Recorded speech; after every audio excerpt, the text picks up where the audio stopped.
Boa noite, irmãos. A graça e a paz, nosso Senhor Jesus. Amém?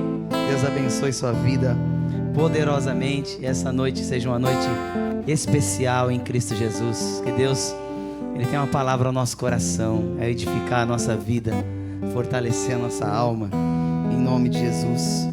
Eu quero convidar você a abrir a sua Bíblia comigo, lá no livro de Efésios, capítulo 4. Glória a Deus.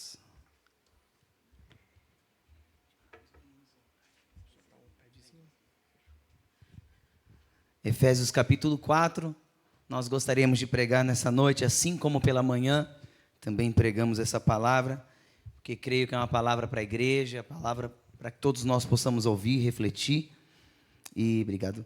E nós entendemos, irmãos, que há uma necessidade muito grande de aprendermos um pouco mais acerca da maturidade cristã, do amadurecimento nosso como igreja, o nosso entendimento do que é servir a Deus, do que é honrar a Deus, do que é amar a Deus. Então, vou me esforçar em repetir a mensagem pela manhã, em nome de Jesus, e eu tenho certeza que Deus vai ministrar o nosso coração.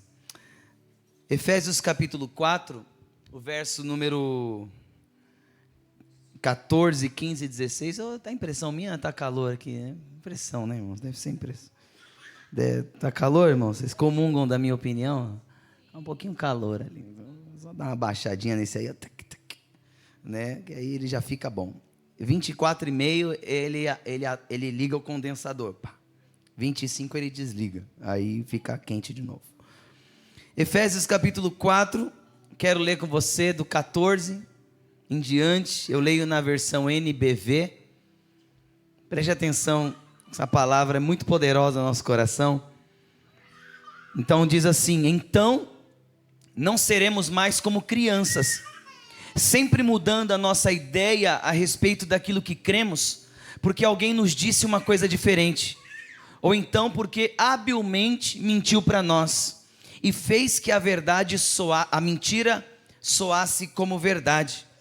Em vez disso, seguiremos com amor à verdade em todo o tempo, falando com verdade, tratando com verdade, vivendo em verdade, e assim nos tornaremos cada vez mais e de todas as maneiras semelhantes a Cristo, que é o cabeça do seu corpo, a igreja.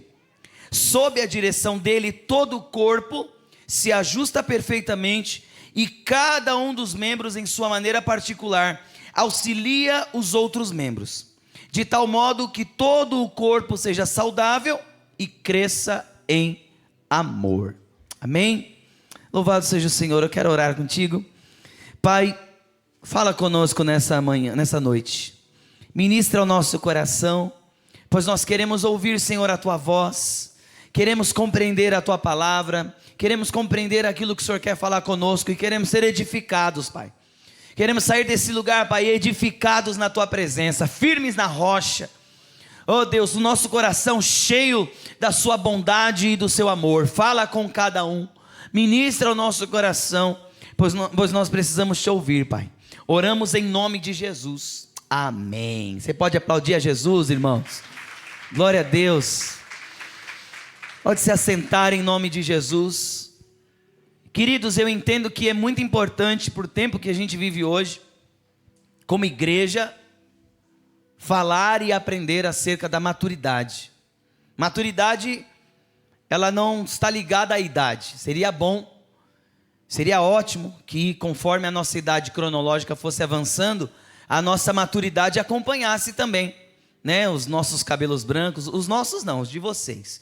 Os meus vai demorar ainda uns 15 anos ainda, não é, Rodrigo? Olha aí. Brincadeira. Mas seria bom se, sem esforço algum, à medida que os anos vão passando, nosso coração, a nossa vida, as nossas atitudes, elas vão se tornando cada vez mais maduras. Mas nós precisamos entender que não é assim. A nossa idade cronológica, ela vai indo, vai avançando, nosso corpo já não responde como gostaríamos, a velocidade já não é a mesma, o aspecto físico, né, facial já não é o mesmo, o pé de galinha, o pé de águia e avestruz, sei lá, já começa a vir, já precisamos tratar algumas coisas, mas, irmãos, muitas vezes lá dentro, no nosso interior, nas nossas percepções, nas nossas intenções, nós precisamos avançar em muito na maturidade, precisamos amadurecer, precisamos crescer. Resumido para você, maturidade, irmãos, é o que Jesus chama de maturidade, não as pessoas. Maturidade é o que Deus fala para nós, olha, isso é maturidade para mim, e a palavra, ela vai nos orientando. Hoje nós temos uma gama, uma série de igrejas, as pessoas não precisam nem mais ir à igreja para ouvir a palavra, e isso vai trazendo no coração de alguns uma certa comodidade.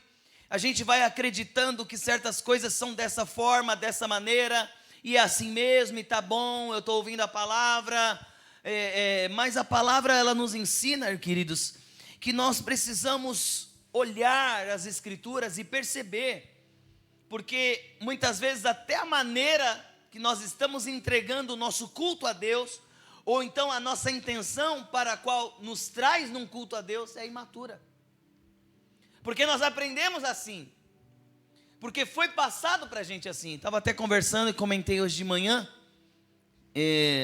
uma coisa, por exemplo, como as coisas têm muito a ver com a nossa percepção, e a gente é levado pela percepção e não pela Bíblia. Estava conversando até com o irmão ontem, a gente batendo um papo e começamos a falar um pouquinho sobre criação de filhos, e a gente se lembrou de um conceito que todo mundo fala, com certeza você não só fala, como talvez pensa dessa forma. Por exemplo, o que você pensa ou fala acerca de criança? Criança tem o coração? Criança tem um coração puro, né, irmãos? É criança, é um coração puro, né? Não tem maldade, criança não tem maldade.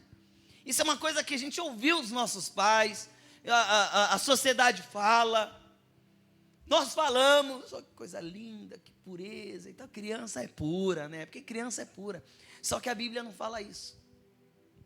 A Bíblia diz que a estultícia está ligado ao coração da criança, e a vara da correção afugentará a estultícia.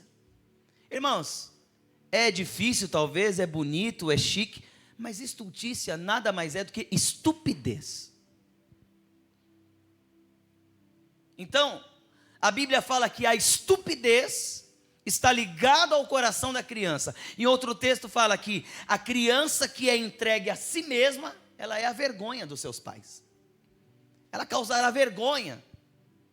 Por quê, irmãos? Porque ao contrário do que a gente pensa, isso é um conceito que está na boca de todo mundo, tá na nossa boca, está no dia a dia e está no nosso pensamento. O conceito do ser humano é que criança tem o coração puro, e depois que a gente vai ficando mais velho, a gente vai começando a ter maldade. Mas não é o que a Bíblia diz.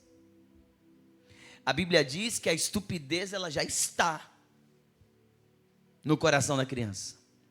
E à medida que os pais vão exercendo, segundo a palavra, a vara da correção e corrigindo repetidamente, muitas vezes com sabedoria, é que a estupidez vai se desligando do coração da criança, até fazer aquela criança, aquele jovem, um jovem educado, um jovem que é respeitador, uma criança que tem os seus limites e tal. Então olha só, como a Bíblia, muitas vezes ela ofende o que a gente pensa. Ela vai dizer, vai pastor, é pecado falar que criança é ruim. Se não já falaram isso para você? Que é pecado falar que criança tem ruindade? Mas a Bíblia não fala. A Bíblia fala o contrário. A Bíblia fala que nós, como seres humanos, e todo mundo nasce criança, aleluia, a gente nasce com uma certa tendência a fazer o mal, a puxar o cabelo. Irmãos, criança só puxa cabelo porque não tem força para dar soco, porque não tem força para esmurrar, porque não tem força para arrastar a tua cabeça no chão, senão ela te arrebentava.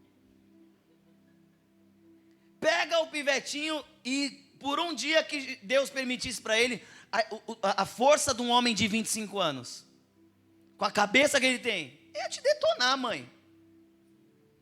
Eu quero meu leite agora. Mas eu estou dando um exemplo de coisas que soa estranho para nós.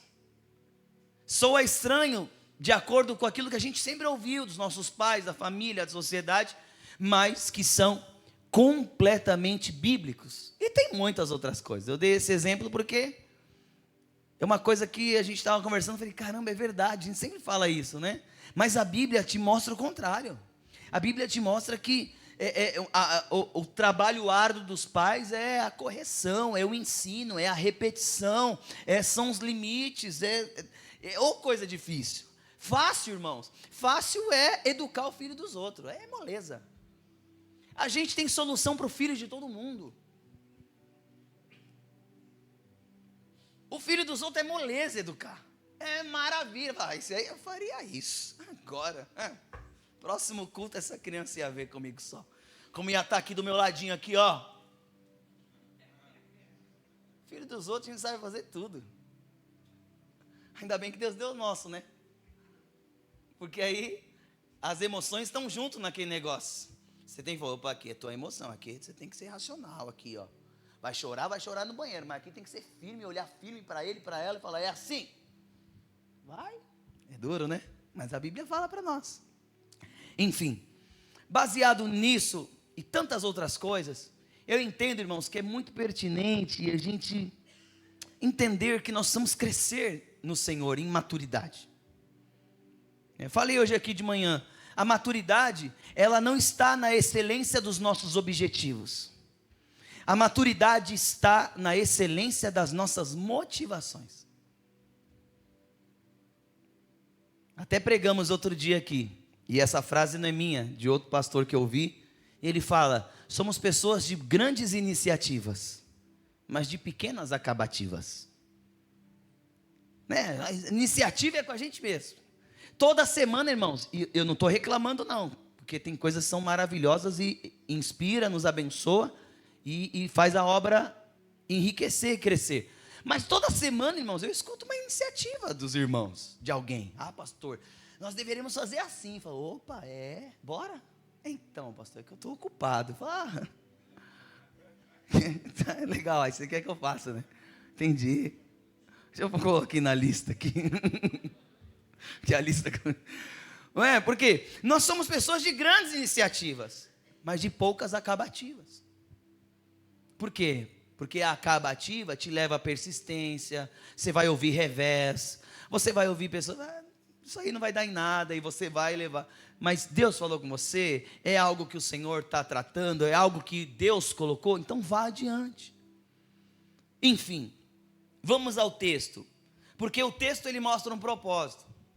Nós já lemos esse texto em outras mensagens, porque é um texto que está ligado aos 5 ministérios, falando que Deus entregou à igreja os 5 ministérios e tal, e obviamente os 5 ministérios estão aqui, mas não quero falar sobre os 5 ministérios hoje, já falamos outro dia, mas hoje quero falar um pouquinho sobre prosseguir em maturidade. Por exemplo, uma coisa atualíssima agora, qual foi o motivo que te trouxe no culto hoje? Qual é a motivação que te trouxe no culto? Por que nós estamos aqui? Estamos aqui para resolver os nossos problemas? Ou nós estamos aqui porque entendemos que, apesar dos nossos problemas, apesar das circunstâncias que atravessamos, sejam elas boas ou ruins, há um Deus no céu que é digno de ser louvado e digno de ser adorado. E é um privilégio do meu coração honrá-lo e servi-lo. Eu não sei quando ele vai fazer, eu não sei nem sequer que ele vai fazer o que eu pretendo, mas uma coisa eu sei, a minha vida precisa ser para a glória de Deus. Tudo que é em mim, toda a minha vida, todo o meu ser, toda a minha família, tudo que tenho, que sou, tem que ser para a honra e glória do Senhor. E se as coisas acontecerem como eu gostaria, Ele é Deus, mas se não acontecer, Ele continua sendo Deus. O seu prestígio não muda. Aquilo o qual ele é digno não muda. Deus não é menos digno da adoração se ele não me dá o que eu quero. Deus não é menos digno de ser louvado, adorado, de ser respeitado, honrado e obedecido se ele não faz o que eu quero. Ô pastor, isso é lógico. Será que é lógico na nossa prática? Será que é tão lógico assim? Se fosse tão lógico assim, nós não precisaríamos ser trabalhados na maturidade, porque a nossa tendência é, uns menos, outros mais, mas a tendência é, Deus não fez, eu não alcancei meu objetivo, eu vou mudar de igreja, eu vou mudar de religião, eu vou buscar uma oração mais forte, eu vou fazer do meu jeito mesmo, porque pedir para Deus ele não fez. Olha a nossa presunção, a nossa imaturidade. Quem falou que Deus é obrigado a fazer o que você quer? Quem falou que Deus é obrigado a olhar para a sua lista e falar, opa, pode deixar, amanhã às 8 está tudo na tua porta. iFood Gospel. Amanhã está tudo na tua porta. Você jejuou para caramba, você está aí entregando jejum, fazendo propósito, pode ficar tranquilo, daquela data não passarás. Né? Afinal de contas, a Bíblia diz, esforça-te que eu te ajudarei. Diz, irmãos? Diz ou não? Mas todo mundo fala por aí. Esforça-te, disse Deus, esforça-te que eu te ajudarei. Onde é que está? Que tradução é essa daí que eu nunca vi, mas está todo mundo falando. Tem um monte de crente falando. Porque Deus diz, irmão, esforça-te que eu te ajudarei. Te ajudarei a quê? Tem alguns textos na Bíblia que é bom a gente memorizar, mas a gente faz de mantra. A gente fala, ai Deus, eu nasci para ser cabeça e não cauda. É verdade. Só que quem é cabeça e não cauda? Que está lá talvez no verso 13, 14, Deuteronômio 28. O Senhor te fez por cabeça e não cauda. Eu não mereço estar passando isso. Eu não mereço essa luta, essa tribulação. Deus me fez passar a cabeça. A gente fica repetindo, eu sou cabeça e não cauda, eu sou cabeça e não cauda, eu sou cabeça e não cauda. Mas está no verso 13, 14, sei lá. E o verso 1?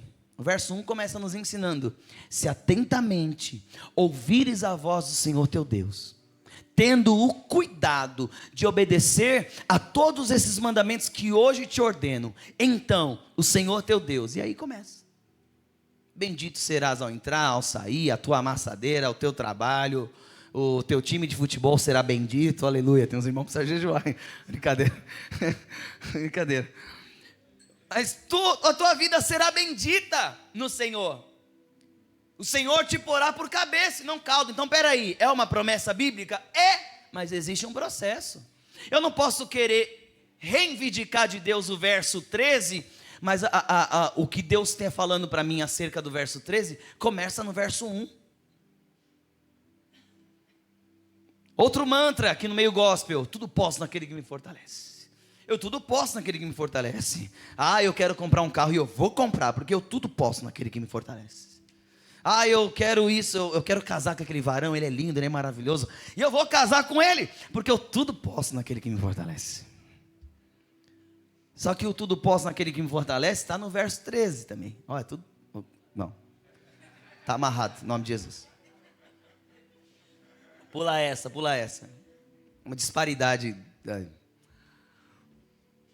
Mas o verso está lá, mas o verso 12, o verso 11, o apóstolo está falando, eu sei e aprendi o segredo de me contentar em qualquer momento, tendo fartura ou passando necessidade. Eu sei viver coisas boas e eu sei viver coisas ruins. Aí o verso 13, posso todas as coisas naquele que me fortalece. O texto diz para nós, então, não seremos mais como crianças, sempre mudando a nossa ideia a respeito daquilo que cremos, porque alguém nos disse uma coisa diferente. Irmãos, está cheio de gente que faz assim. Tem pessoas que estão aqui, mas se tivesse lá na esquina o profeta do Pix, revelando tudo e todos ali, te entregando a palavra. Tem gente que ela sai do culto aqui e fala, pastor, legal, te conheço, mas eu vou ali no profeta do Pix, porque a revelação ali é quentinha. E tem gente que, para ela, isso está tudo bem. Por quê?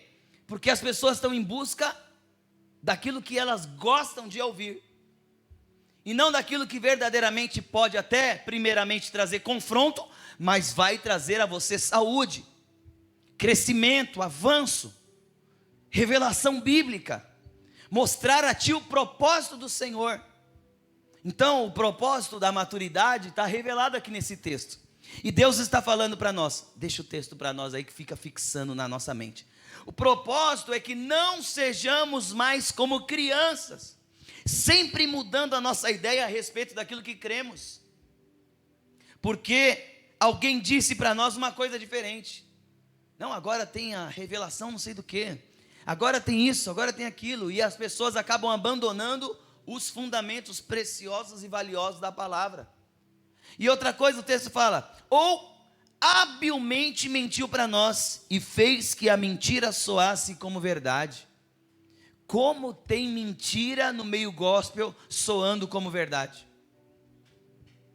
Como existem ensinos, pensamentos, frases bonitinhas, de efeito, jargões, dita, repetida por pessoas que aparentemente têm uma piedade diante de Deus, mas simplesmente são conceitos que não são bíblicos. Eu não lembro que uma vez alguém falou para mim, e insistiu para mim numa frase, num texto. Falei: irmão, muito bonito, pena que não é bíblico, pena que não está na Bíblia. E tem pessoas se apoiando naquilo que não está na Bíblia, fazendo daquilo um... Ai pastor, então a gente só pode viver o que está na Bíblia? Irmão, a Bíblia tem tudo. O problema não é você se sentir restringido pela palavra, o problema é você não perceber quão extenso, largo e profundo é a palavra de Deus sobre a tua vida. O quanto o Senhor tem riquezas infindáveis para nos revelar e nos trazer o quê? O avanço, o crescimento espiritual, que tanto o Senhor quer para nós. E o texto está falando para nós, Deus quer que não sejamos mais crianças. A maturidade não se revela na excelência dos nossos objetivos. A maturidade se revela na excelência das nossas motivações. São as nossas motivações que nós precisamos aprender a ser, que sejam excelentes, não os objetivos. E nós vemos aí fora todo mundo querendo escrever, expor objetivos bacanas. Não, meu objetivo é esse, porque eu quero alcançar, porque eu vou morar aqui, eu vou morar acolá, eu vou crescer assim, eu vou fazer... Irmãos, ok, mas a motivação de que você quer tudo isso, qual é? Qual é a motivação que você está dando a sua vida nisso? Se você não sabe essa resposta, você precisa urgentemente buscar encontrar no Senhor. Esses dias tem uma frase que mexeu com o meu coração e eu até postei. E essa frase diz que, mais ou menos assim: nós não vamos ter paz na nossa vida enquanto não nos rendermos a fazer a vontade de Deus. Não haverá paz no nosso coração, não haverá descanso na nossa alma, não haverá alento no nosso interior, enquanto nós não decidirmos viver e fazer a vontade de Deus para a nossa vida. Olha, irmãos, isso é desconfortável pra caramba, mas é a melhor coisa que Deus pode fazer conosco. Porque o maior fracasso da vida é ter o sucesso naquilo que Deus não te chamou para fazer. Esse é o maior fracasso da vida. É ter sucesso naquilo que Deus não te chamou para fazer, mas por causa do seu querer, da sua insistência, de uma percepção acerca do outro, de alguém do meio, falar: eu quero isso e é isso que eu vou ser. Mas será que é isso que Deus tem a você?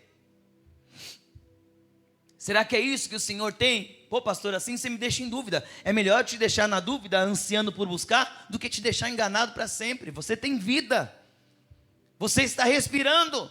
O Espírito Santo, ele está aqui para falar ao nosso coração e alinhar o nosso coração, a nossa expectativa, as nossas intenções, segundo a sua palavra e o seu propósito. Isso é a maturidade que nós precisamos buscar. Eu posso não ter a visão, e ninguém tem. Eu posso não ter a visão clara de muitas coisas, mas o meu coração estará propenso, o meu coração estará maleável ao propósito de Deus. O meu coração precisa estar maleável ao trabalhar de Deus, ao mover de Deus, ao torcer de Deus. Deus está me torcendo para cá, eu preciso ser maleável. Eu não sei porquê, eu não sei como, para onde vai dar nisso, mas o meu coração precisa estar maleável para o Senhor trazer a minha vida. Certa vez encontraram um homem, um ferreiro, e esse ferreiro, ele estava lá batendo na bigorna com uma marreta, né, uma sexta-feira lá, e uma bigorna batendo naquelas ferraduras.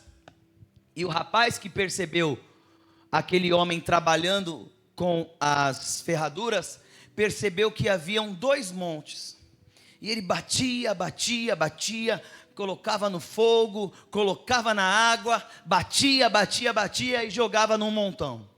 Aí a outra ele pegava com o mesmo processo, batia, colocava no fogo, colocava na água, batia, colocava na água, colocava no fogo. Não sei dizer ao certo qual era a ordem, mas ali o homem estava trabalhando naquelas ferraduras. E aquele rapaz, observando o trabalho do ferreiro, muito curioso, mas querendo aprender, falou assim: por que você bate? Por que você coloca no fogo? Por que você coloca na água? Por que tem 2 montes diferentes? Aí ele falou assim: eu coloco na bigorna, eu coloco no fogo para amolecer, eu coloco na água, eu bato, porque a intenção é na ferradura fazer com que a ferradura tenha a encurvatura necessária para que ela possa servir ao propósito de se tornar uma ferradura. Só que existem ferros que mesmo você batendo, colocando no fogo, colocando na água, ele não tem a flexibilidade, ele não dá a encurvatura necessária para que se torne uma ferradura apta para o uso. Essa eu preciso colocar no monte de descarte. Esse monte que você está vendo aqui é um monte de ferraduras descartáveis. Por que descartáveis? Eu não vou cumprir o propósito dela, porque se eu bater demais, se eu deixar no fogo demais, ela vai quebrar, mas ela não vai encurvar. Agora, aquela que encurva conforme a necessidade, eu bato e ela encurva, aí essa sim, ela pegou, ela passou pelo fogo, passou pela água, ela recebeu as pancadas necessárias e ela tem flexibilidade, e ela toma a curvatura necessária para ser uma boa ferradura. Aí essa eu ponho no monte das ferraduras úteis, e elas serão usadas para o propósito. Sabe, irmãos, a nossa vida é exatamente assim. O Senhor muitas vezes Ele está trabalhando em nós como o ferreiro trabalha nas ferraduras. E Ele está tentando, por meio do fogo, da água, por meio de algumas pancadas, Ele está tentando trazer à nossa vida a encurvatura necessária, a flexibilidade. Só que existem alguns ferros que eles por si só, eles não se permitem ter a encurvatura necessária. O ferreiro pode até ir os finalmente, mas ele vai quebrar e vai destruir por completo. Então acaba ficando, para não ser quebrado e destruído por completo, porque ainda não é tempo de sermos destruídos por completo, aquela ferradura acaba ficando no monte das ferraduras inúteis. Por quê, irmãos? Porque não recebe a encurvatura necessária, mesmo passando pelo fogo, mesmo passando pela água, mesmo recebendo as pancadas de acordo com a necessidade, não toma a forma. E muitas vezes nosso coração é assim, irmãos. A nossa vida é assim, nós somos tão duros, somos tão irredutíveis acerca de algumas coisas que é o Senhor, não é alguém, não é a igreja, é o pastor, a religião, é o Senhor. O Senhor tem falado conosco algumas coisas ali, ó, para trazer a encurvatura necessária para cumprir o propósito. E a gente está difícil dobrar. E a gente tem dificuldade em dobrar. Porque o grande segredo das ferraduras úteis e inúteis é a capacidade de se dobrar. Amém, igreja? A capacidade de se dobrar. Você tem capacidade de quê? Ô, pastor, eu sou um poliglota, eu tenho um network, eu sei negociar, eu sei fazer, eu sei cuidar, eu sei gerir. Que bênção, Deus entregou isso a você. Eu sei capacitar, eu sei ensinar, pastor. Eu sei treinar. Eu sei zelar por um bom lar. Inúmeras coisas podemos... Agora eu pergunto, será que o teu coração tem capacidade de curvar diante da vontade de Deus? Fala, Senhor, Tu és o meu amo, Tu és o meu Senhor. Se assim Tu queres, assim eu vou ser. Isso é a maturidade, irmãos. Porque curvar fala da excelência da motivação e não da excelência dos objetivos. Tudo que eu falei aqui agora, suas capacidades, e Deus entregou para todos nós, e que bom que você descubra ela o mais cedo possível. Todas elas são excelências do objetivo. E Deus entregou para nós capacidade, dons de executar. Mas antes de fazer, irmãos, Deus quer nos ensinar a ser. Mais importante do que fazer, irmãos, é ser. E o ser é a maturidade que traz. Você vê as pessoas falando, depois de uma certa idade, não sei se é verdade, viu? Eu tenho minhas dúvidas. Depois de uma certa idade, já não me importo com o que dizem. Para mim, quem está falando aos quatro ventos que não se importa com o que diz, já está se importando. É a minha opinião. Se eu invisto o meu tempo para expor na rede social que eu não me importo com a opinião do outro, eu já estou demonstrando completamente o oposto. Eu já estou demonstrando que o negócio mexe comigo mesmo. Não fala de mim não, que eu já fico daquele jeito. Que eu já fico Quem não se importa, simplesmente não se importa. E segue a vida. Agora, se você investe tempo para dar uma resposta dizendo que não se importa, desculpa, você acabou de se importar na resposta que você escreveu. Mas enfim, eu acredito verdadeiramente que chega certos momentos da nossa vida que algumas coisas a gente já não dá tanta importância. Por quê? Porque a maturidade nos fez perceber que aquilo não é uma coisa tão importante. Que aquilo não é uma coisa verdadeiramente que pode transformar a vida. E a gente acaba verdadeiramente se tornando mais simples. E na vida espiritual, irmãos, nós temos que entender que a maturidade, ela se manifesta na excelência da motivação e não dos objetivos. Objetivos nobres, eu não tenho dúvida que existem no nosso meio. Mas o objetivo está baseado no quê? Eu sempre contei de manhã, conto de novo. Eu sempre conto de um rapaz que foi atendido por mim, quando eu trabalhava numa concessionária. E assim, para encurtar a história, ele não tinha condições de trocar de carro. A ficha poderia até aprovar. E no momento talvez iria aprovar. Mas as condições pelas quais ele apresentou o carro dele, as prestações que ele tinha para pagar, ele ia ter que, para quitar o carro que ele estava, ele ia ter que pegar parte desse recurso e jogar para o financiamento do outro carro.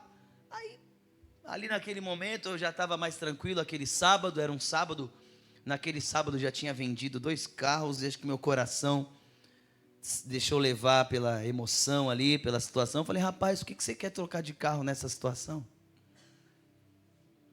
Você vai ter aí um comprometimento da tua renda aí, que não precisa agora.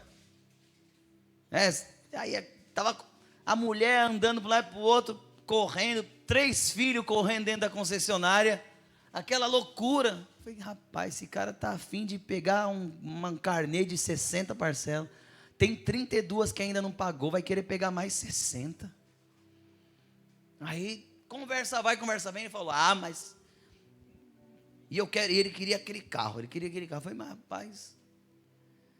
Não, mas eu Eu só sei que eu quero chegar no final de ano bonito, lá na festa de família, e chegar com esse meu carro lá.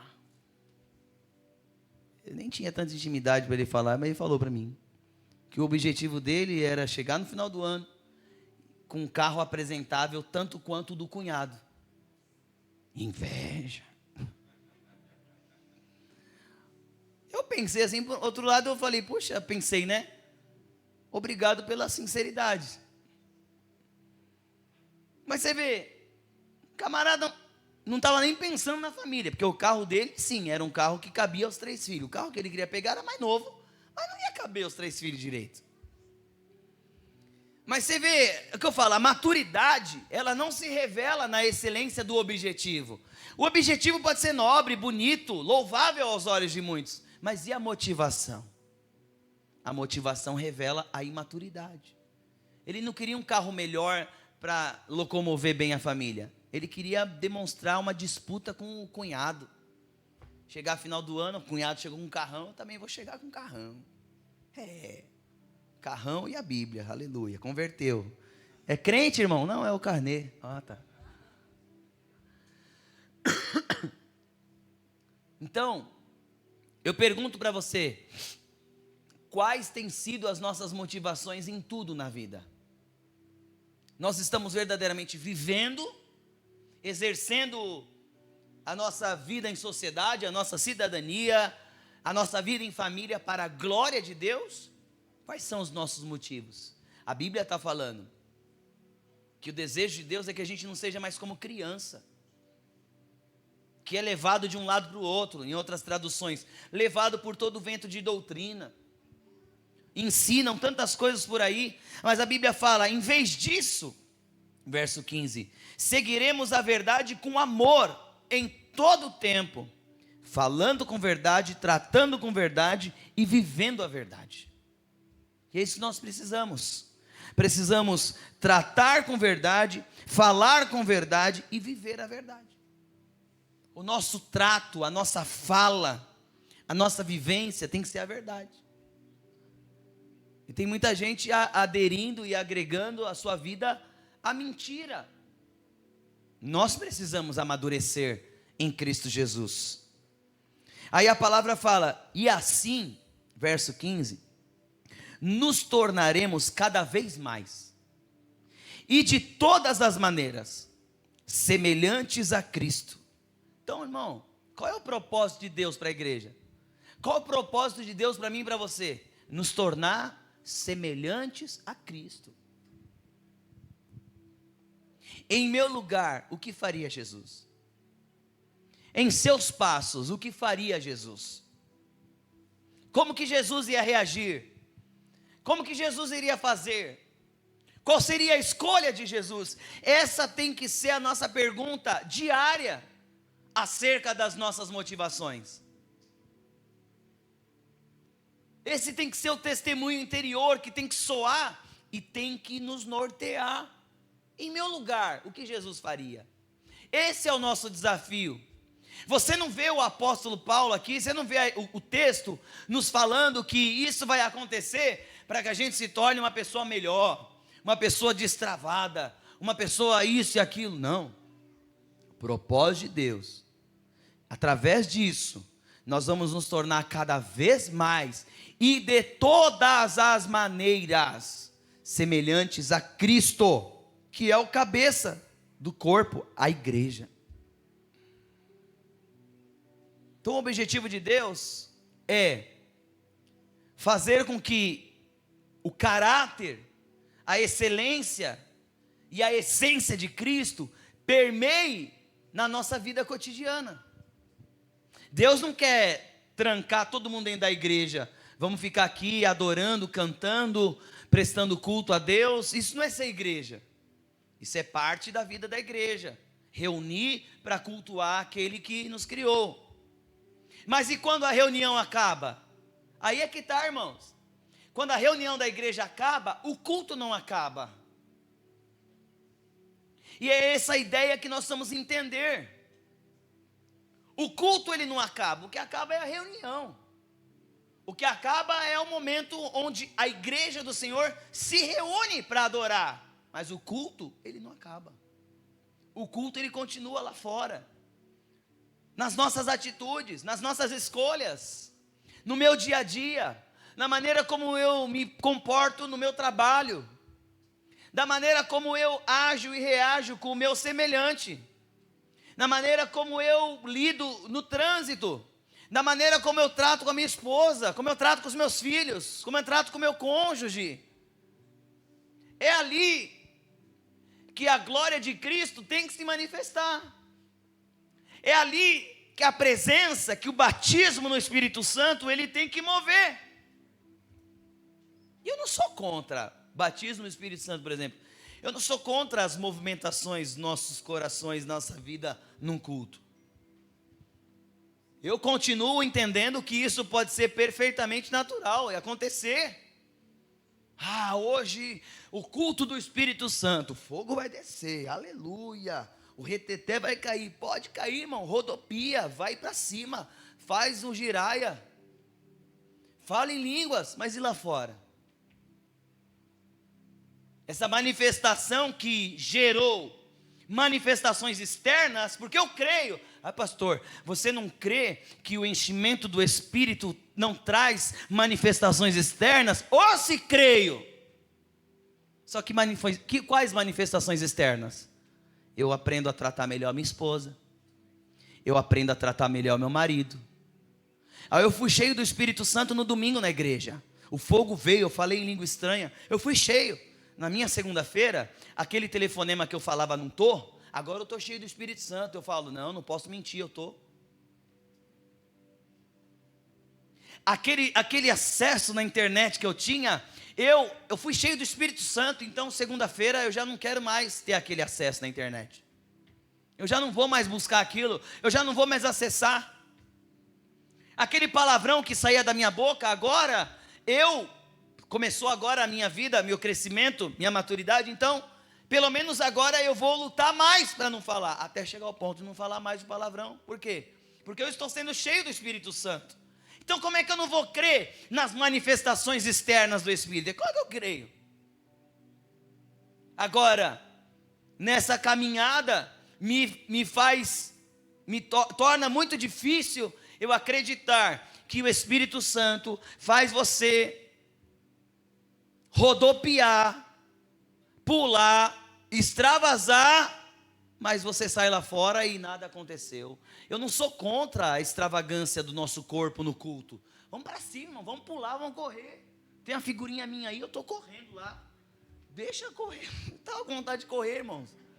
E agora? Eu estava com vontade, se eu ficar com vontade, eu corro aqui também. Se eu ficar com vontade de pular, eu pulo. Se eu entender que meu coração está queimando daquilo, eu vou fazer. Mas eu tenho que entender que essa manifestação do Espírito, ele tem que ser mais do que aquilo que aconteceu aqui. Ele tem que atingir a minha vida, o meu cotidiano, a forma como eu trabalho, a forma como eu lido com os meus afetos, a forma como eu lido com a minha carne. Isso me faz cada dia tornar semelhante a Cristo. Esse é o propósito da igreja, meu e seu, nos tornar semelhantes a Cristo. Eu e você precisamos tornarmos semelhantes a Cristo, irmãos. Aí o verso 16 fala, sob a direção dele, presta atenção, não sou expert em português, mas o texto propositadamente está falando, sob a direção dele, Jesus. Então não é sobre a direção dele. Sob. Há uma diferença. Sobre a direção do Espírito. Eu não estou sobre a direção de Jesus. Eu não estou acima da direção de Jesus. A igreja precisa estar sob. Ou seja, Jesus está acima de mim. Jesus é quem comanda. Jesus é que é o cabeça. Ele é que está no comando. E essa igreja que precisa crescer, avançar e amadurecer e se tornar semelhante a Cristo, o texto está falando, sob a direção dele, todo o corpo se ajusta perfeitamente. A igreja se ajusta. E nós precisamos entender que o Senhor quer fazer isso. Ajustar nosso coração, nossas motivações, ajustar o nosso desejo de servir um ao outro, de trabalhar para a obra, para a glória de Deus, para abençoar o nosso irmão, ser uma bênção na minha casa, ser uma esposa melhor para a glória de Cristo, um pai melhor para a glória de Cristo, um esposo melhor para a glória de Cristo, um filho segundo a palavra para a glória de Deus. É isso, irmãos. Um profissional melhor para a glória de Deus. As pessoas lá na tua empresa, a começar dos seus funcionários, precisam ver através de você a glória de Deus. Não estou falando de você ser capacho, não estou falando de você ser bonzinho, estou falando de você ser igual a Jesus.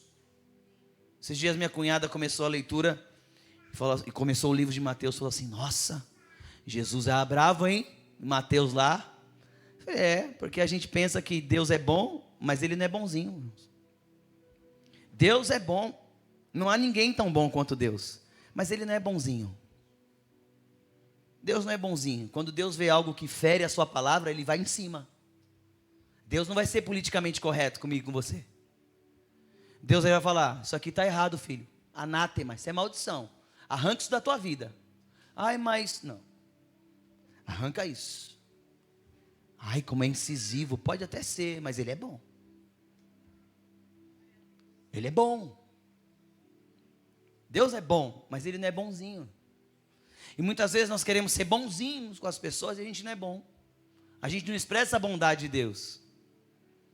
A gente expressa a politicagem da nossa alma, do nosso ser. E nós precisamos aprender a ser encharcados da bondade de Deus em Cristo Jesus. Não sermos bonzinhos, são coisas diferentes. Deus é bom, não é? Jesus é bom, não é? Mas quando você vê um homem entrando no templo, chutando tudo, quebrando tudo, onde é que você vê bondade nisso? Quando Jesus entrou no templo, falou assim: a minha casa será chamada casa de oração e vocês estão fazendo dela covil de ladrão. Ele chutou tudo, quebrou tudo. É alguém bonzinho? Mas quando você olha a palavra, você vê bondade. Você vê alguém tendo zelo pela casa de Deus.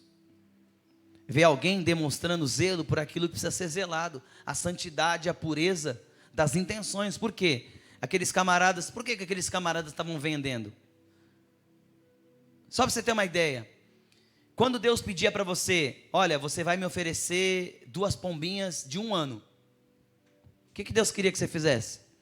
Deus queria que você pegasse uma rolinha, uma pombinha, e cuidasse dela durante 1 ano, desse de comer para ela. Se fosse hoje, ia levar no veterinário. Tá? Passado 1 ano, fez 1 ano, o que aconteceu com você? Se apegou, né? Deus fala: agora vai e entrega. Ai, Deus, custava. Por que aqueles camaradas estavam vendendo lá no templo? Porque as pessoas, a motivação, vê a excelência da motivação, foi para o buraco. Por quê? Onde você vai? Estou indo para o culto, adorar a Deus. Eu vou entregar 2 rolinhas. Os caras chegavam: essa aqui, hein? Eu vou querer essas 2 aqui. Jesus falou: não é assim que eu quero. Não é assim que eu quero. Você percebe a diferença? De você cuidar durante 1 ano do animal. Deus fala assim: 1 ano, tá gordinho, né, amoroso, te acorda toda manhã, né, entrega para mim. Do que você chegar no templo e falar assim: então, quanto custa? 15, faz 2 por 12? Fala, então vou querer. Aqui, Senhor, para ti. Quê? Jesus falou: não, peraí, tá de brincadeira. Vocês estão fazendo covil de ladrão. Fora os camaradas que estavam por ali com as motivações erradas e se escondendo por trás da religião. Jesus falou: isso aqui está errado, vou quebrar tudo. Ah, pastor, pensando assim, né? Pois é. A gente tem que aprender a entender as motivações do Senhor e parar de mimimi com as nossas. Ninguém entende as minhas motivações. Ninguém sabe porque realmente eu fiz isso. E você está entendendo quais são as motivações do Senhor para com você? Você se esforça em entender os motivos pelos quais Deus quer fazer algumas coisas? A palavra fala que sob a direção dele todo o corpo se ajusta perfeitamente, e cada um dos membros, em sua maneira particular, auxilia também os outros membros. Então olha só, cada membro fazendo o seu papel, auxilia também os outros membros. Está falando de comunhão, irmãos. Está falando de eu viver e trabalhar para a glória de Deus em serviço ao meu irmão. A igreja não pode ser o lugar onde encontramos muitas pessoas com excelentes objetivos acerca da sua vida. Eu estou jejuando e orando porque eu quero a salvação da minha família. E você? Eu estou jejuando e orando porque eu quero a salvação do meu marido. E você? Eu quero um emprego excelente. Ou seja, a igreja não pode ser um emaranhado de pessoas com excelentes objetivos. E ninguém com objetivo comum. Isso não é ser igreja. Isso não é ser igreja. Ser igreja é nós entendermos que, à medida que eu cumpro o meu propósito diante de Deus, para com Deus e para a glória de Deus, eu estou também e vou servir o meu irmão e auxiliar ele no propósito que o Senhor tem para nós, como igreja. Isso é ser igreja. E essa mensagem, ela não chama a atenção das pessoas, porque a gente não fala de bênção, a gente não fala de chave. Só que eu não preciso falar a palavra bênção para que a bênção de Deus comece a recair sobre você. Você vai abrir o seu entendimento, entender o que a palavra fala, e a bênção vai te alcançar. E a bênção vai se instaurar, porque você entendeu o que a Bíblia fala. Mas nós estamos, irmãos, nesse tempo chamado igreja, nós estamos mal acostumados. Porque existem em muitos lugares homens que não foram vocacionados por Deus, mulheres também, mas eles são muito bem treinados em seus discursos, e eles falam frases que despertam a ambição das pessoas, e não o anseio de buscar a Deus. Quando você ouve, você quer um dos segredos? Quando você ouve um homem, uma mulher de Deus pregando, é a sua ambição que cresce, ou a sua fome por Deus que cresce? Perceba algumas pregações aí, você não vê a pessoa saindo de lá falando assim, eu quero mais de Deus depois que eu ouvi hoje. Mas você vê a pessoa saindo, agora eu achei que eu não podia, agora eu posso, agora eu quero, agora eu consigo. Consegue o quê? As motivações. Então saber falar e como falar, muita gente faz. Mas o que desperta no coração de quem está ouvindo? Desperta fome por Deus, desperta desejo por Deus. Quando você termina de ouvir, você sai pensando, caramba, eu preciso em nome de Jesus me aproximar mais do Senhor, Ele tem coisas para mim. Eu quero aprender mais de Deus, e não aprender mais do que eu vou ganhar. Você ouve algumas palestras por aí, você vê as pessoas aprendendo em como ganhar e desenvolver alguma coisa, mas elas não saem com mais fome de Deus daquele lugar. Então perceba isso, porque isso é muito sutil. É muito sutil. É muito sutil. Estão congregando pessoas nas igrejas para que as pessoas elas estejam ávidas por seus objetivos. Isso não é ser igreja, irmãos. Eu não estou falando que o Senhor não vai te abençoar, não vai honrar o desejo do seu coração. Deus vai fazer e está fazendo em nosso meio coisas lindas para a glória dEle. Só que o objetivo da igreja não é ensinar o povo a alcançar os seus objetivos. Eu não estou aqui para te ensinar a alcançar os teus objetivos. Eu estou aqui para compartilhar com você, para que juntos a gente possa glorificar a Deus com a nossa vida. Para que juntos a gente possa glorificar ao Senhor com a nossa vida. Para que a nossa vida, o nosso estilo de viver, de trabalhar, de congregar, possa glorificar a Deus. Deus ser adorado e glorificado. E o texto fala, nós vamos, cada um dos membros em sua maneira particular, auxilia os outros membros, de tal modo que o corpo seja saudável e cresça em amor. Então como é que eu devo auxiliar o outro membro? A Bíblia fala, de tal modo. Como é que eu tenho que servir o meu irmão? De tal modo. Como é que eu tenho que trabalhar para a glória de Deus? De tal modo. Que tal modo? De tal modo que o corpo seja saudável. Deus não está preocupado só com que você seja saudável, mas Deus te fará saudável Cada vez mais em que a medida do teu coração anseia por servir a Deus e fazer o corpo de Cristo saudável, Deus te tornará cada vez mais saudável para isso. Porque o propósito do Senhor não são as nossas ambições egoístas, irmãos, é a glória de Deus. É a glória de Deus. E isso é a maturidade. Maturidade, uma das características da maturidade é você pensar menos em si e mais no outro, e mais no objetivo comum. Deus, ele tem um objetivo comum para nós. O objetivo comum não agrada a todos, principalmente, irmãos, porque nós somos pessoas, como eu falei no começo da mensagem, nós somos pessoas que somos adultos, até um pouquinho mais velhos, mas os nossos afetos são infantis. Os nossos motivos, eles são infantis.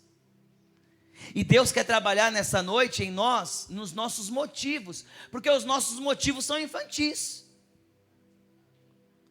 Vou dar um exemplo. Nos últimos 2 anos, em todas as igrejas do Brasil, teve muita gente que saiu da igreja, por causa de quê? Política. Não, esse pastor, essa galera pensa diferente de mim, estou fora, vou sair. Camarada, encontrou Jesus naquela igreja, se converteu naquela igreja, aprendeu a abrir a Bíblia, a manusear a Bíblia, a viver a Bíblia, casou, teve filho naquela igreja. Aí um dia descobriu que a opinião política é diferente, aquela igreja não faz mais sentido para ele. Aquele pastor, aquela pastora, aqueles irmãos, não faz mais sentido para ele. Ah, vou embora. E tem muita gente que está por aí, caminhando por onde Deus não mandou caminhar, e está errante pelo caminho. Pastor, o que uma pessoa errante pelo caminho? É uma pessoa que está andando por aí, e ela não consegue parar em lugar nenhum. Ela não consegue firmar as suas estacas em lugar nenhum. Por quê? Porque ela saiu de algum lugar, em algum momento que Deus falou, não saia. Ela se moveu no momento que Deus falou, não se mova, fica aí. Porque os objetivos e a motivação da igreja, irmãos, é maior do que posicionamento político. Posicionamento político passa, muda, avança. Tem uns irmãos aqui que nasceram na década de 60, 70, quantas coisas na vida política mudou? Quantos extremos já houve?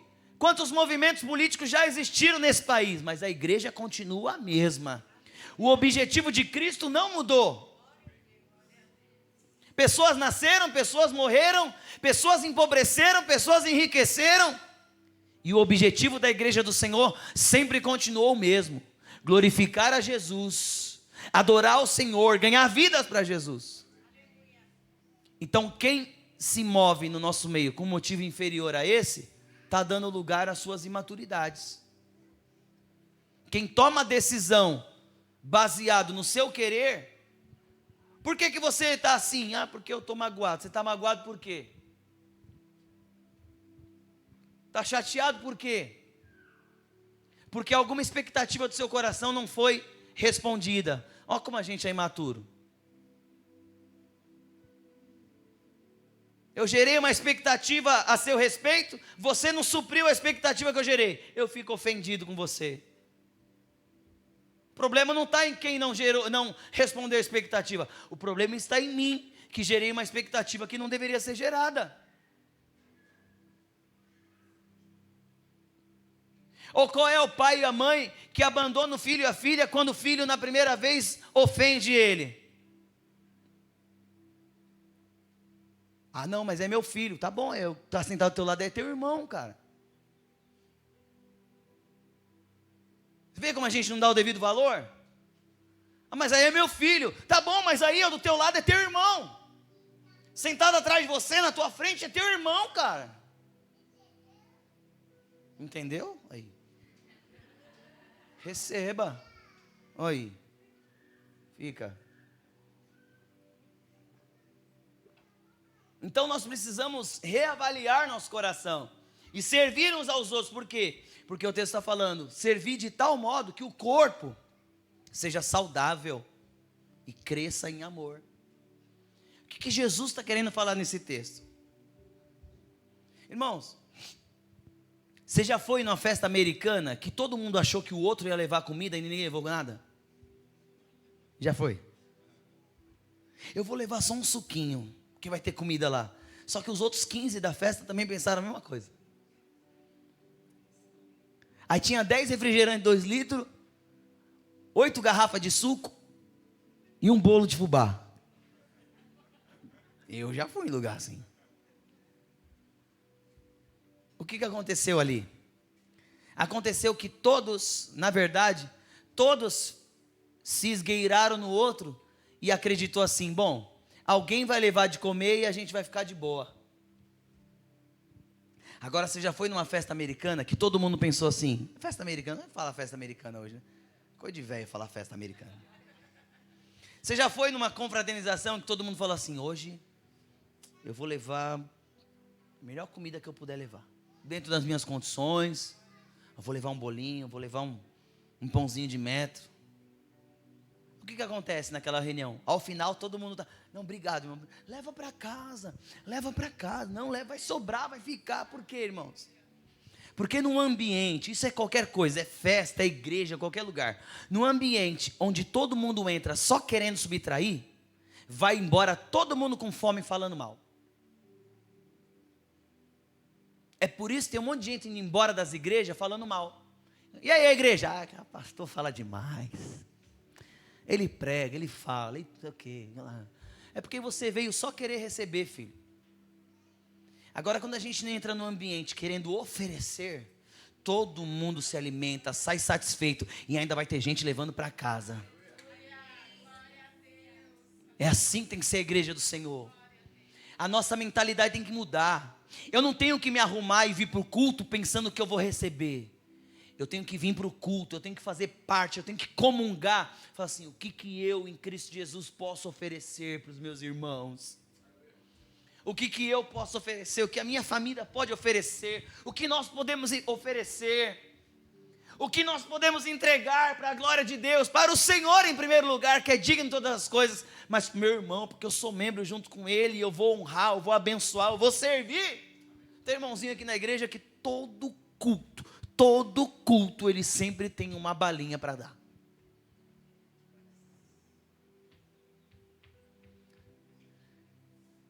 Todo culto, ele sempre tem a balinha para dar. Eu honro isso, porque um dia a gente vai sentir falta disso. É uma bala, irmãos. Mas todo dia ele oferece uma bala. Todo dia. Agora imagina se todo mundo faz a mesma coisa. Um oferece uma bala, outro oferece um chiclete, outro oferece um cafezinho, outro... Irmãos, daqui a pouco sai daqui, não vai nem jantar. E ninguém fez muito, cada um fez um pouquinho. Ele não tem bala para dar para todo mundo, ele dá para alguns. Mas se daqui a pouco, se outros começarem com a mesma prática, estou dando só um exemplo, você vai ver daqui a pouco a igreja toda com bala. E ainda a gente podendo entregar para outros. Eu estou dando um exemplo da bala. Mas o nosso serviço é assim, a nossa vida é assim, a nossa entrega é assim, nosso coração tem que ser assim, a nossa motivação em estarmos juntos, em reunir na célula, em reunir no culto, em vir adorar ao Senhor, tem que ser assim. Não é eu vou para o culto para ver o que eu vou receber, o que o pastor vai pregar. Estou vendo alguns irmãos que vieram de manhã, o cara vai pregar de novo a mesma mensagem, oh meu Deus. Mas tá vendo, você está preocupado com o que vai receber? Venha preocupado com o que você vai entregar em nome de Jesus. E obrigado por você estar aqui de novo. Não sei como você aguenta, mas valeu.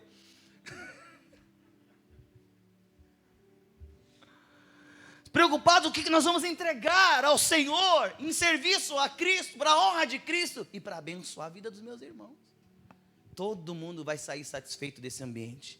Todo mundo vai ter a oportunidade de servir, de honrar, de amar, de abençoar. E isso vai sobejar sobre a vida de muitos. Assim tem que ser a igreja do Senhor. A palavra fala em Efésios 4 que precisa haver em nós um esforço para nos mantermos unidos.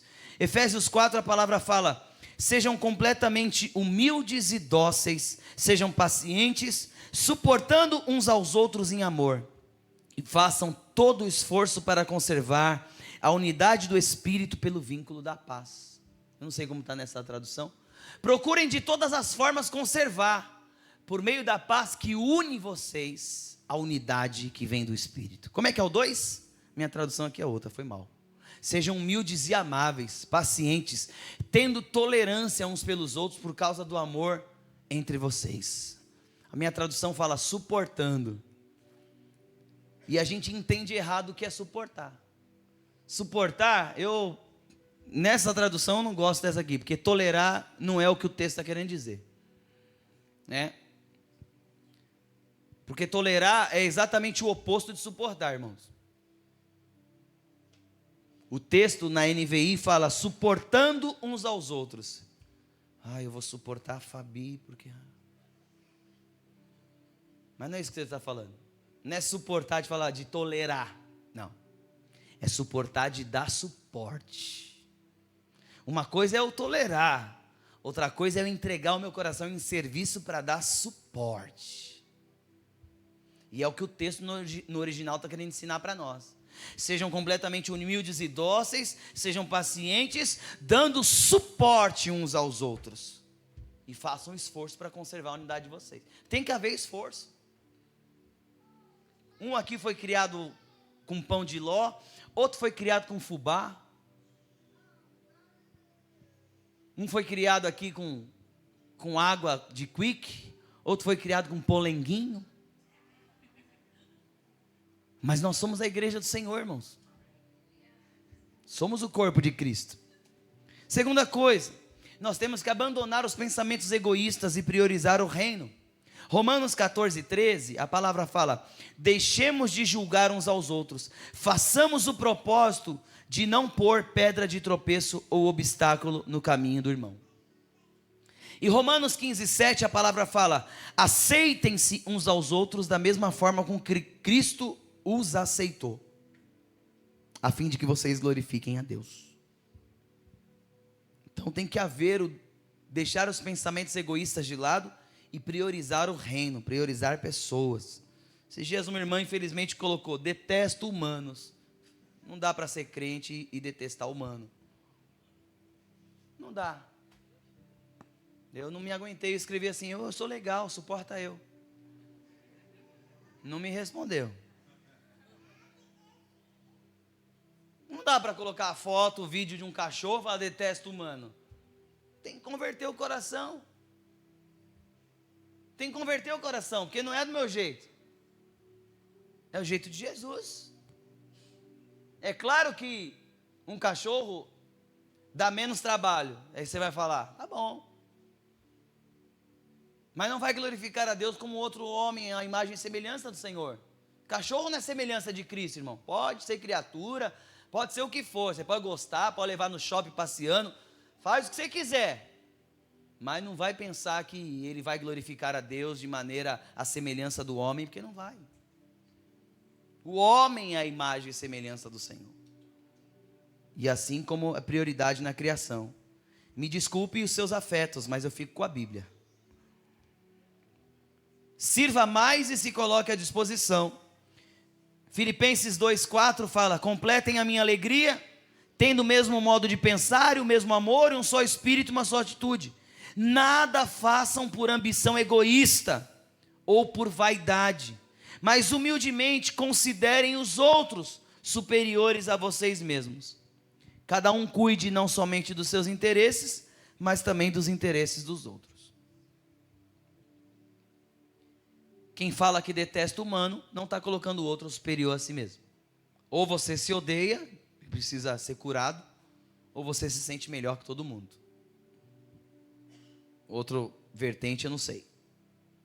Mas nós precisamos aprender a servir mais.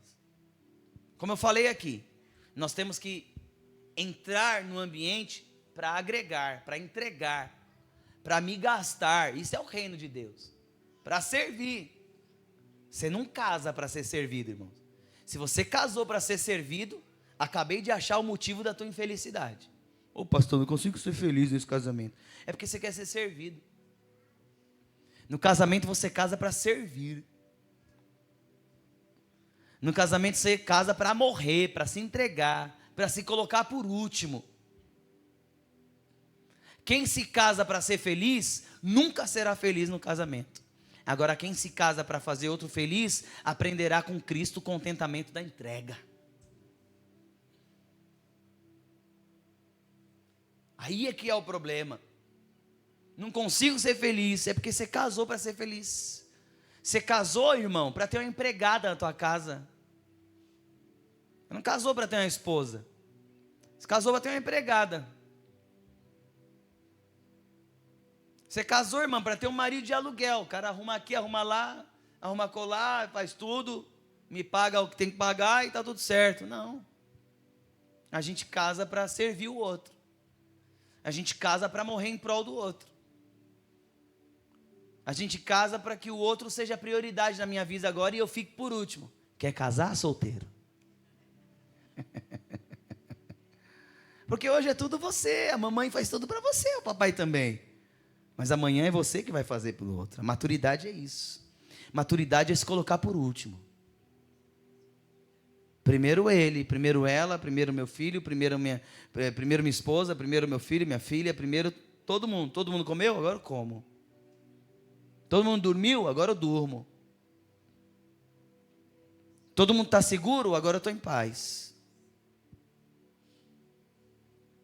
A gente está querendo ser ursinho carinhoso, irmão. Os homens não são mais perigosos. Que é isso, pastor? Homem tem que ser perigoso, irmãos. Homem tem que ser perigoso. Escute o que eu estou falando. O problema é que muitos homens se tornaram perigosos para a esposa e não para as ameaças externas. Homens têm que ser perigoso. Vocês já viram aquela entrevista de um abusador? Ele fala, perguntaram assim: quando é que você via que uma criança estava suscetível aos seus ataques ou não? Ele falava assim, ele está assim, né? Eu observava o pai dele. Se o pai dele fosse um homem perigoso, que me apresentasse uma ameaça, eu desistia e ia para outra criança. E aí ele não conseguia se encostar. Agora, se o pai estava todo ursinho carinhoso, panguando na vida, o cara chegava junto. Homem tem que ser perigoso. Homem tem que ser perigoso para as ameaças externas. A Bíblia fala isso, irmãos. Mas isso é uma outra mensagem. Tem que casar para servir, tem que estar na igreja para servir. Em nome de Jesus. Não dê ouvidos a picuinhas ou fofoca. Não ouça e não fale mal das pessoas. Cantares 2,15 fala: apanhe para nós as raposas. As raposinhas estragam as vinhas e as nossas vinhas estão floridas. Para quem não sabe, as raposas entravam no meio das vinhas e elas não comem as uvas, mas elas davam uma mordidinha na fruta e estraga, e começava a morder um monte. Então as raposas acabavam estragando as folhas e os frutos da vinha. E tinha que arrancar as raposinhas para que a vinha não fosse destruída.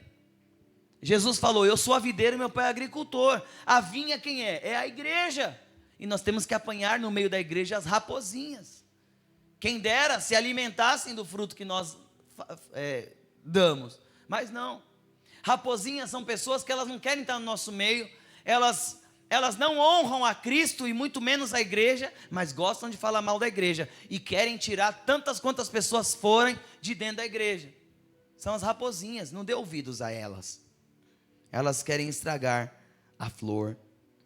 A Bíblia fala, Mateus 7, não julgue e você não será julgado. Da mesma forma que você julgar, será julgado também. À medida que você usar, será usado também. Você repara no cisco do olho do seu irmão, não se dá conta da viga que está em seu próprio olho? Como é que você pode dizer ao seu irmão: posso ver o cisco no seu olho, quando há uma viga no seu? Hipócrita. Tire primeiro a viga do seu olho, e então você verá claramente para tirar o cisco do seu irmão. Primeira pergunta: Deus está proibindo de você tirar o cisco do olho do irmão? Não. Ele só está ensinando que primeiro você tem que tirar a trave que está no teu. Porque quando você tirar a trave que está no teu, você vai ver claramente, vai poder apontar com exatidão o cisco que está no olho do teu irmão. Você não vai ser um tropeço. Você não vai apontar a debilidade por instinto. você vai ver claramente e vai poder ser um canal de edificação na vida do seu irmão. É o que Jesus está falando. Como é que alguém com a trave no olho, estou enxergando, está vendo o quê? Está falando no instinto. Quem é? Fulano?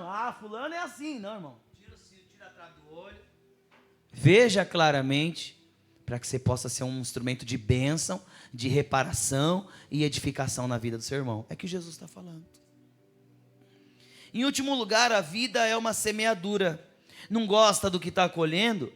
Preste atenção no que você está plantando.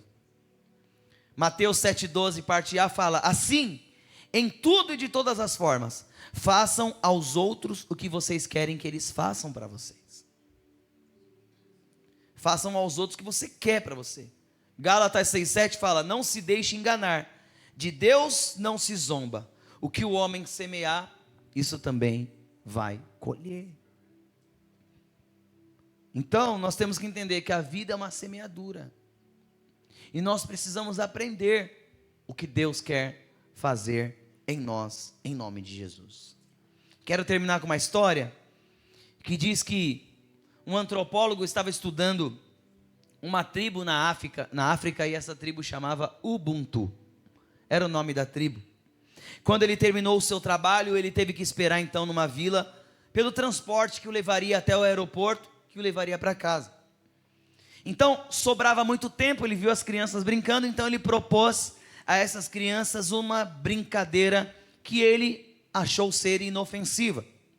Ele comprou então uma porção de doces e guloseimas na cidade, botou tudo num cesto bem bonito com um laço de fita e colocou debaixo de uma árvore essas guloseimas. Aquelas balas fine, eu gosto.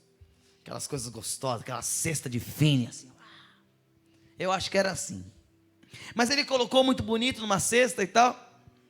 Aí ele chamou as crianças e combinou com elas, dizendo o seguinte: olha, quando eu disser já, vocês devem sair correndo até o cesto, e aquela que chegar primeiro vai ganhar todos os doces que estão lá dentro.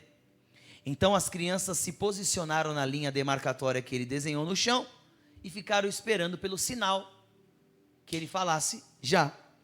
Quando ele disse já, o que aconteceu? Instantaneamente, todas as crianças se deram as mãos e saíram correndo juntas em direção à árvore com o cesto. Chegando lá, todas começaram a distribuir entre si e comeram todas felizes. O antropólogo então foi ao encontro delas e perguntou por que elas tinham ido todas juntas, se uma só poderia ficar com tudo que havia no cesto e ganhar mais doce que as outras. Elas simplesmente responderam: Ubuntu, como uma de nós poderia ficar feliz se todas as outras estivessem tristes? E então ele ficou desconcertado, meses e meses trabalhando nisso, estudando a tribo, e ainda não tinha compreendido de verdade a essência daquele povo, ou então jamais teria proposto essa competição, pois Ubuntu significa eu sou quem sou, porque todos nós somos.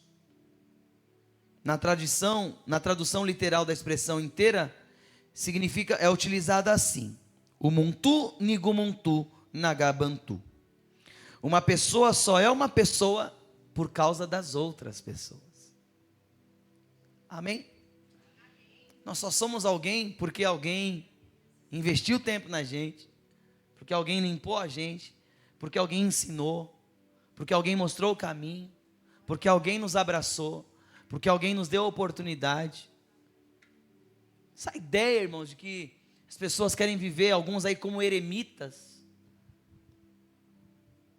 autossuficientes, e que podem fazer e acontecer, não podem. Nós só somos alguém por causa que estamos cercados de pessoas. Até as atitudes más que algumas pessoas fazem contra nós servem no decorrer do processo para forjar o nosso caráter e nos tornar cada vez mais semelhantes a Cristo. Vai chegar um nível de maturidade da sua fé, meu irmão, que até aqueles que fizeram ou tentaram um certo mal contra ti, você vai louvar a Deus pela vida dessas pessoas. Porque essas pessoas serviram para te aproximar mais de Deus, mais do propósito, trabalhar no teu coração acerca do perdão, da misericórdia, da graça e nos tornar cada vez mais parecidos com Jesus. Esse é o propósito da igreja, nos tornar parecidos com Jesus. Vamos ficar de pé.